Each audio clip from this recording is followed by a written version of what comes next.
everybody, and thanks for coming out tonight. Thanks for supporting me. I know everybody's worked real hard. And let me talk about Mark for a minute. You know, I didn't know Mark before we started this campaign. And out of the six of us, and I think it's true. I mean, we're not making this up. Mark and I were friendly with each other right from the start, and kind of confided certain things that some of what our opponents were doing, you know, whether we felt they were fair or unfair, and because there was a couple things going on, and you know, Mark and I talked about those things, and you know, during the thing, you know, Mark, he said to me, you know, one thing while we were in the middle of it, you know, and I forget what the thing really was, but it really had to do with Mark. And he said, you know, I'm not going to do anything in response. I'm not gonna call it out. I'm not going to do that. I'm just going to keep a positive campaign and get out my message and not worry about what the other guy's doing, even if it's unfair and it appears to be unfair. And you know what? That stuck with me. That stuck with me. And that's kind of how. And Mark probably didn't realize that when he said that to me, he helped me out tremendously. Because you know, as you're going through the campaign, you got to make decisions. When you find, you know, your opponent's doing certain things, you don't like it, you feel like you need to do something about it. And I just remember, you know, what Mark said. And with that, I have kept positive all the way through, first the primary, and then stayed positive through the general election as well. Now, Mark, like I said, wasn't even known to me. He was, and then, you know, you get your political people, and they'll tell you, they'll have conventional wisdom. And Mark was never part of, you know, the talk about who's going to be up at the top from the people that were talking about conventional wisdom. And he surprised so many people, including myself. Although you can ask my wife Terry, that towards the end I kind of called it and said that Mark was really coming on. And he had such a positive and good campaign. He was such a good speaker. I was impressed with him. I felt that, you know, if I wasn't in the race, I would have been supporting Mark. And anytime in the future, to whatever extent that I can, I would support Mark in whatever future endeavors that he has. Now, I'm here to introduce my wife. And I kind of want to give you a little bit of a story about what a strong woman she is. First, let me show you where my kids are. You've seen Natasha running around. She's actually 16 years old. You know, when she was born, she had a lot of health problems. It still does. Wave to everybody, Tasha.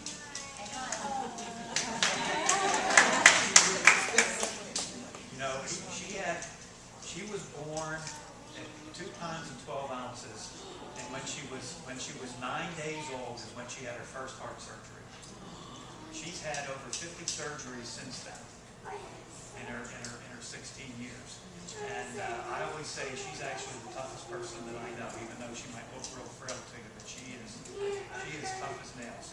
She keeps looking over the edge, and she always comes back to us.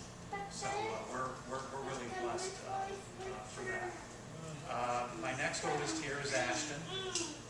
She's 12. Almost 13.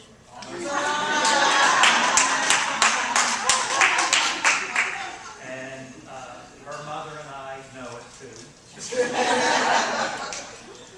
And then Aiden is sitting next to her. He is 11. And then the little one that you see with the crepe shirt on, that is Summer, and she's 21 months. Okay, so there's like 10 years between her and Aiden. But I want to tell you a little bit of the history. Terry and I met, and we were both born and raised in Pittsburgh. We met in 1992, and we were married the same year. In 1994, Terry got pregnant. We actually had twins. Natasha was one of the twins. And Tori was our other twin. She actually was always all along. And of course, at that time, for about 2 years, Natasha spent most of her time in the hospital. So we had a baby at home and a baby in the hospital. And what we would do is we would trade 24-hour shifts. And we would basically meet in the hospital, meet in the parking lot of the children's hospital and say, see you tomorrow. And, we would do that for a really long period of time. Unfortunately, on New Year's Day of '97, Tori passed away in her sleep. Never even figured out why or how, and still don't know to this day. That's what brought us to Florida. But shortly after that, that's when Ashton was born. And Ashton was 3 months old when we moved down to Florida and took a job with the state attorney's office. And Aiden was born shortly after that. And a couple years later, I'm working at the office, and I get a call from the Daytona Beach Shores Police Department. And they're cross-trained as EMTs as well as being police officers. Well, Terry was actually out at a SunTrust bank branch actually trying to get the SunTrust to be a sponsor for this race that we put on for a charity called Spark. And she passed out. So I hurried over there, and she was all nauseous and everything else. And I thought that these guys were really going way overboard. I mean, they were real super protective and everything else. But they got her off to Halifax Hospital. So they get her there. I make arrangements. I get down to the hospital. They had done a CAT scan, and we sat in the emergency room for like 3 hours. And, she's got this terrible headache and nausea, and they're not doing anything. Finally, after 3 hours, somebody finally looked at the CAT scan. She actually had an aneurysm that had ruptured, and she was bleeding in her brain. So then you should have seen people moving after that. So they did that, but she had to have brain surgery that night. They had to bring in the neurosurgeon and do all that. They gave her a 20% chance of actually just surviving the surgery. So not only did she survive the surgery, but made probably 100% recovery. I say that, maybe her memory is not as good, but I thought her memory wasn't so great before.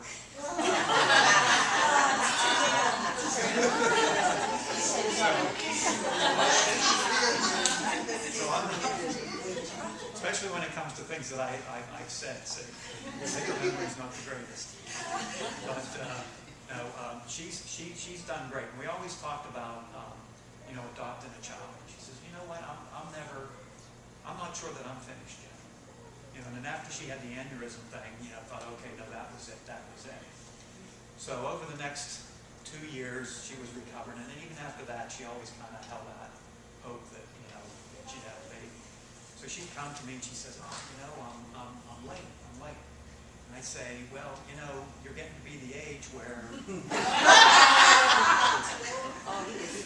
So she'd go out and she'd buy a pregnancy test, and she'd come back and it'd be negative.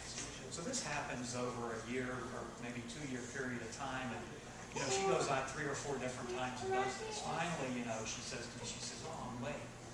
I'm saying, now if you're not late, it's your time. That's all there is. And she says, well, I'm going to go buy a pregnancy test. I said, quit wasting your money. Quit wasting your money. So she goes out to Publix, and she comes back with the test. And then I said to her, why are you doing that for? She says, it's the cheapest one they have. So at that point, she doesn't take the test or anything else. And this is actually on Father's Day. So, we go to sleep that night. And then at 5:30 in the morning, she wakes me up. And apparently, in the middle of the night, she'd gone up and taken the test. So, and it was around midnight, she said. But she said, I couldn't wait any longer. And she woke me up at 5:30 in the morning. And she just said to me, she said, oh, I got a belated Father's Day gift for you. And of course, that belated Father's Day gift ended up being summer.